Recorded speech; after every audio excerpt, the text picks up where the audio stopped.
Tonight is particularly important to me. In 2011, I discovered the work of Alejandro Cesarco at that year's Venice Biennial, where he was representing his home country in the Uruguay Pavilion, which is located in the Giardini. That discovery was nothing short of magical. I know I tend to exaggerate, but that's not an exaggeration. It actually felt very personal. And as has been my habit, I satisfied my curiosity, addressed my interest by inviting Alejandro to give a Tuesday evening's lecture that fall. And no surprise, as the brains and heart behind it, he was as good as the work. It was a stunning lecture, and I can't believe I was able to wait this long to invite him back. I kind of wonder if maybe I didn't invite him once in between and he declined, but if so, I've blocked that. So here we are tonight. There was something about coming across Alejandro's work in Venice that felt like uncovering a secret. Of course, his being in the Venice Biennale would indicate that others had discovered him and his brilliant ideas before I did. Born in Uruguay, Alejandro received a BA in economics before coming to New York, where he has since been based, for his MA in studio from a joint program between NYU and the International Center of Photography in 2000. His exhibition record is rich and long, with his most recent solo exhibitions including These Days at Tanya Leighton Gallery in Berlin, and Tactics and Techniques at the Contemporary Art Center in Lithuania this year, and learning the language at the Jeu de Paume in Paris last year. And then selected group exhibitions include Question the Wall Itself at the Walker Art Center in Minneapolis in 2016, Under the Same Sun at the Guggenheim Museum in New York in 2014, Tell It to My Heart, collected by Julie Ault at the Museum of Contemporary Art Basel in 2013, and the Imminence of Poetics, 30th Bienal of São Paulo in 2012. So he's been around. With such an exhibition record, Alejandro's work has landed in impressive public and private collections across the globe, including his stunning and ambitious piece, Index, which was acquired by the Guggenheim in 2014. Alejandro is also an artist curator, having curated exhibitions in the United States, Uruguay, and Argentina. Most recently, he curated To Our Parents for the 33rd Bienal de São Paulo in Brazil. In addition, he is director of the nonprofit arts organization Art Resources Transfer, which gives him saint status in my book. Look it up, and I think you will agree. It's a beautiful endeavor. So much more to say about Alejandro Cesarco, but it's time for some notes on regret. A title and topic that, of course, thrilled me when I read it and has had me looking forward to this evening with sweet anticipation. So without further delay, please join me in a warm welcome for Alejandro Cesarco.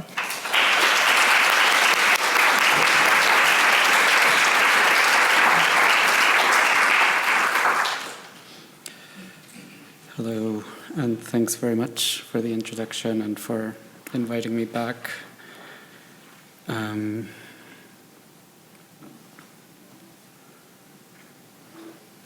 thanks everyone for being here tonight. Just setting a timer just to pace myself.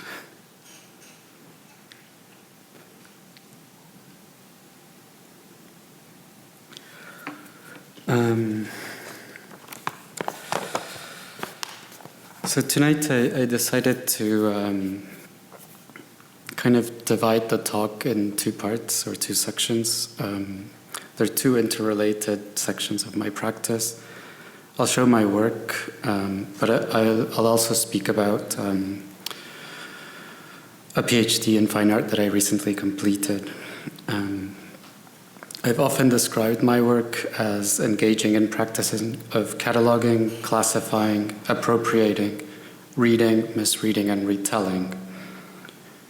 Over the past many years, my work has continued to investigate narrative processes through various media, namely video, film, photography, and installation. I'm fascinated by issues regarding narrative and storytelling because of the significance it has as a fundamental social ordering structure and as a means of making our experiences intelligible to ourselves and to each other. My work tends to create a scene and mood, a particular tempo, that provoke a slowing down, encouraging a particular economy of attention, a form of attention that is perhaps closer to that of reading than that of looking.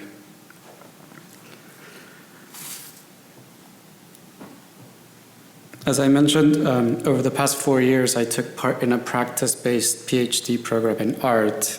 And as I speak about what was to become the dissertation, specifically on regret, I'll have this image of an index that it's part of an ongoing series of indices I've made for books I haven't written and that I'll never will. And this one in particular is specific in the sense that it's just one page. It's called Long Casting a Page on Regret.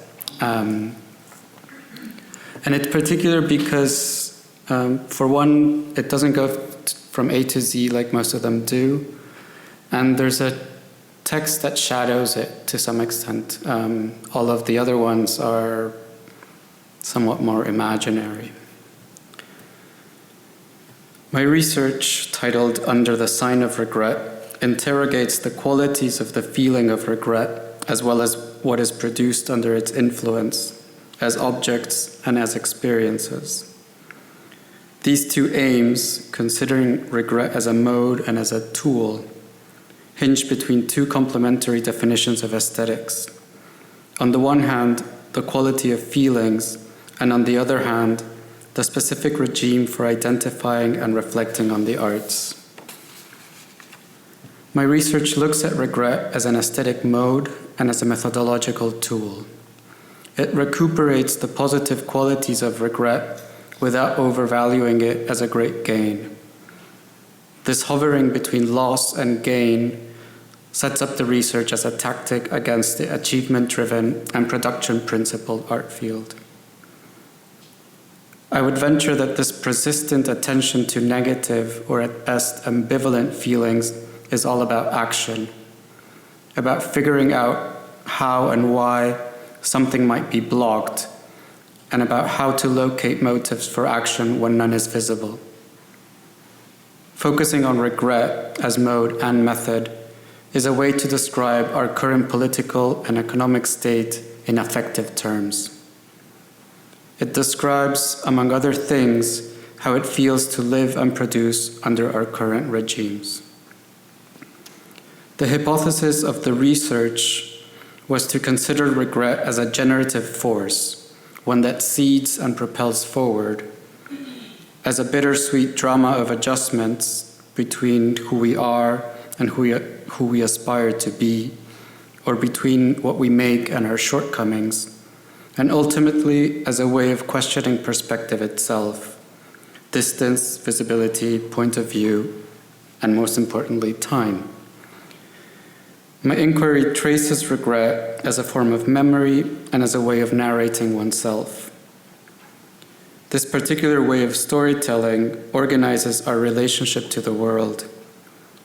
The feeling of regret casts a particular hue through which our story is imagined and constructed as it is retold. I am arguing, on the one hand, that regret is at the core of how the contemporary individual operates socially. And on the other hand, I am making a distinction between feeling regret and using regret as a methodological drive. I am focusing on how art making occurs under the sign of regret and what the characteristics of the forms and experiences it produces might be. As a way of introduction, Freud did not speak of regret. There are no entries for regret in the standard edition of his collected writings, as translated into English by James Strachey. However, Freud did speak of remorse. Remorse and regret both relate to the past and to the wish of undoing a past experience or decision. The principal distinction between regret and remorse is that remorse involves feelings about how one's actions have influenced others, so questions of morality and the law are important, as is guilt, while regret relates to how one's actions affect oneself. There is a narcissistic quality to it, and hence shame. Regret is a holding on to time, holding on to desire, that is contrary to the prevailing modes of acceleration that could well describe our present. But regret allows for a moment of doubt and nuance in a polarized world measured by likes on social media, political correctness, and economic and moral monopolies. Regret is a way, perhaps a perverse way, of questioning the cruelty of the now. Regret, as I am theorizing it, is a measure of our abilities to manage a misalignment with achieving certain social and interiorized ideals. Regret measures our capacity to relate to and deviate from a particular story of success. Both clinically and in everyday usage, depression has become the contemporary designation for the spectrum of mental problems characterized by sustained suffering that prevents us from achieving our ideals, as if obtaining these ideals depended only on our doing. Depression is an umbrella term that characterizes the different facets of our unhappiness. The widespread epidemic of depression is a result of changes in the constitution of the self. With the changes brought about by emancipation, by which I mean the loosening of a common grounding of morality, law, and tradition, the self is no longer delimited by what is allowed or forbidden, no longer delimited by guilt and discipline, but rather by what is possible and impossible, hence now delimited by responsibility and initiative. The positivation of the world, where achievement is always seemingly possible, produces a terror from within us, a self-inflicted pressure to achieve that in turn produces, rather than emancipation, a more perfected form of disciplining where there is no one to blame but yourself. Regret is an elastic designation whose dominant feeling is that of failure.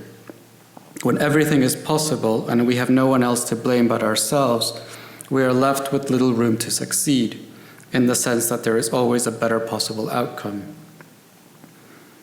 The regretful individual is unable to measure up. Regret is a haunting reminder of the myth of our potential, or the knowledge of it met with our incapacity to pursue it. Or even more bluntly, regret is the ghostly presence of the people we have failed to be. Regret is the cohabitation of the double life we cannot help but lead. To be regretful is to be haunted by our parallel, unlived, yet imagined lives. In this sense, regret is both a reminder and a remainder. It is both temporal and spatial. It is a movement in time, a sort of slow choreography, and an archive of failed expectations. Through the term regret, I am thinking of the ways in which our imagined self does not align with who we really are and the psychic energy that is used to leverage the difference. Throughout my research, I questioned the function of regret in navigating between these two selves. I am also thinking about the unbridgeable gap between the impulse to make art and what actually gets produced. Art under the sign of regret are, in a way, failed copies of an ideal beyond our reach. Regret is one of the ways in which the individual navigates between promises as possibilities and the actual. Regret functions as a promise that directs us towards certain objectives or objects, even if these objects are seemingly no longer attainable. Regret projects this promise onto an enabling object, an idealized self or an idealized artwork that is also disabling. Disabling in the sense that Lauren Berlant defines what she coins as cruel optimism. That is, when something you desire is actually an obstacle to your flourishing. Obstacle because our sense of continuity, our sense of purpose, is tied to a specific desired yet unattainable outcome. Regret in this sense involves a commitment to an other, even if that other is an ideal. Regret is actually a form of doubling or splitting off. Regret is a distorted mirror of sorts. It mirrors forward a distorted image of an absolute past, one that is never actualized as present. Engaging with regret is a way of questioning our certainties, or a way of seeing our fixations differently. In my research, I identified two traits for producing under the sign of regret: suspended agency and ghostly haunting. I'm thinking of suspended agency as a form of active inaction and as a vital step within the creative process. I'm referring to suspended agency as the chronic circlings, the back and forth between frustration and inertia. Inertia both to not make a decision, to continue to stall, simmer, float, and at the same time to continue to cling to what I have referred to as cruel optimism. Suspension grants us the power to decelerate, to pause, to inhabit a place where re-examination and the act of questioning are giving a central position. This particular mode of inertia, or of seemingly not moving forward along the expected route, is also a way of being in the present, of sustaining the present, of holding on, of stretching time. To endure duration, to be suspended in time in this way, estranges us from the culture of capital and productivity, although I am simultaneously making the case that suspended agency is also a necessary step in being creatively productive. The creative act demands that we be available to time, to let time pass, to spending it without keeping count. Producing under the sign of regret is exemplified by a state of suspended anticipation in which something is started but nothing begins.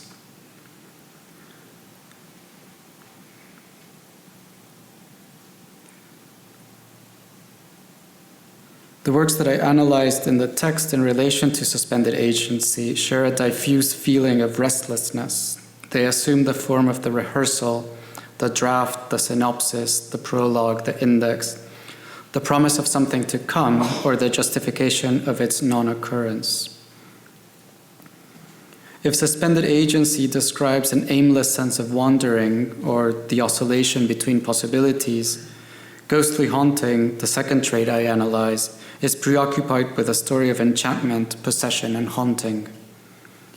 Suspended agency encourages us to be patient with the moods and temporalities of regret. It encourages us to understand its narrative arc, and through engaging with its particular temporality, find ways to invent forms of hope and creativity. Ghostly haunting, on the other hand, deals with the way the past makes demands on the present, and the difficulties we in the present have in satisfying or disregarding these demands. Ghosts and haunting force a coexistence of two forms of perception: actuality, reality or facts, and ideality, a paradigm that regulates and against which we measure the actual and our relationship to it, the possible and its potentiality. Among other things, haunting is a way of blurring the distinction of how we understand and narrate time. Present, future, and past coexist in a different way. Haunting has to do with the living traces of the past, the memories of what is lost, what was not attained, what was disappeared or repressed. To be possessed by that old, perhaps outdated representation of an idealized story or image, to exist in it, whether we like it or not, to have the need to respond to it, is to be haunted by regret. So to attempt to understand the conditions under which this ideal image of the future was made is to attempt to understand what forms of representation a particular context allowed, enabled, or even promoted. The works analyzed in reference to ghostly haunting are all shadowed by an unresolved past, or at least a past that demands a correction to be made in the present. Both suspended agency and haunting, as it pertains regret, seem to be caught in a double bind with time. On the one hand, regret sets up a different chronology that breaks the linearity of time, the past that is not past, a present that is suspended, haunted. But on the other hand, it needs or demands linearity, the forward progression of time, to fulfill the discourse it sustains, or in other words, to fulfill its potentiality or future promise. To start rounding up, Under the Sign of Regret is composed of different modes of retrospective thinking. On the one hand, I make the claim that regret is, at its most basic, a retrospective assessment of wishes and outcomes. On the other hand, the conceptual framework used throughout the text is in some ways revisiting a field opened up by affect theory in the mid-90s. In both instances, there is a feeling of arriving too late, of treading over remains, of making meaning of what is left behind, as well as, and importantly, the negative potential that persists with broken promises and unrealized plans. In either case, what looking back, or what retrospection in general results in, is giving the subject, be it person or topic, an appearance of continuity. The question of continuity again locates the theme of time and temporalities and the fiction making that they require at the core of the project. The way we understand time, or the way we allow it to act, is a central characteristic of regret as well as of its application. Being under the sign of regret is being both somewhat out of time and in the co-presence of multiple times. Regret, though, has a double function. It's not only a way of looking back, but also a way of looking forward, of reassessing what drives us. And this is regret's utopian potential. Regret swings between functioning as repressive and imaginative. And it is this hovering, this inability to congeal, to assume a finished form, that is its achievement. Regret as a state of in-betweenness forces the reevaluation of a self-incorporated and broadly generalized aesthetics of success. Regret, in its particular relation to time, functions as a form of grit and the assembly line of happiness. Regret is a mode of resistance while also being a mode of production. The generative aspect of regret enables a negotiation and maybe a reconciliation between the actual and the possible, or at the very least signals to the gap between the two. Dealing with regret either leads towards some form of acceptance of the actual, or at its most productive, attempts to negate the actual by striving for an unexpected, unimagined, formless potential. Working through regret is a striving for an image of oneself or of our artistic making that, although it may not reach an ideal, it approximates good enough. The good enough does not mean settling for less. It means both learning to tolerate frustration, work through suspension and haunting, and importantly, allow for the possibility of a different outcome or a different story of success. As I mentioned earlier, what is at stake here is our relationship to difference between actual and ideal, self and other, or self as other. Both as mode and as method, regret implies an assessment, a way of measuring up, of comparison between two similar yet distinct images. The bittersweet aftertaste of regret is a measure of our abilities to cope with misalignments. Bittersweet is a different way of naming our allowance for diversion. How one gives form to that cohabitation of fact, fiction, and desire, how one endures that form, conforms or insists on its reformulation is finally what is at the core of being under the sign of regret.